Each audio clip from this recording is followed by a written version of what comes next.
পরের প্রশ্ন। আসসালামু আলাইকুম। আসসালাম রাহমাতুল্লাহ। রাতে ঘুমানোর সময় আয়াতুল কুরসি, সূরা নাস, ফালাক, ইখলাস পড়ে বুকে ফু দেওয়া যাবে কিনা, এখনই পড়ে ঘুমিয়ে যেতে হবে, সঠিকটা জানাবেন। খুব সুন্দর প্রশ্ন। রাতের বেলা যখন আপনি ঘুমাতে যাবেন তখন আমাদের প্রথম কাজ হচ্ছে আয়াতুল কুরসি পাঠ করবেন। হলো? এবার প্রথমে এরকম এসেছে একটা, আর আরেকটা এসেছে তিনটে পড়ার পর তিন তিন কুল। নিশ্চয় বুঝতে পারছেন কোন কোন কুল? কুলহু আল্লাহু আহাদ, কুল আউযু বিরাব্বিন নাস, এই তিনটে কুল পড়বেন।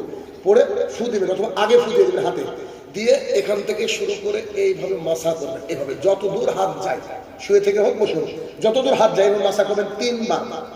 তিনবার, একবার হলো তিন কুল মাসা করলেন, আরেকবার তিনবার মাসা করলেন, আরেকবার তিনবার মাসা করলেন। ক্লিয়ার?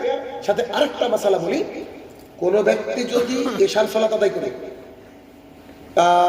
ওযু করে তারপরে ঘুমিয়ে যেতে পারে ডান কাতে, সুবহানাল্লাহ। আমি তো বলি মশায় কামড়ানো নেকি।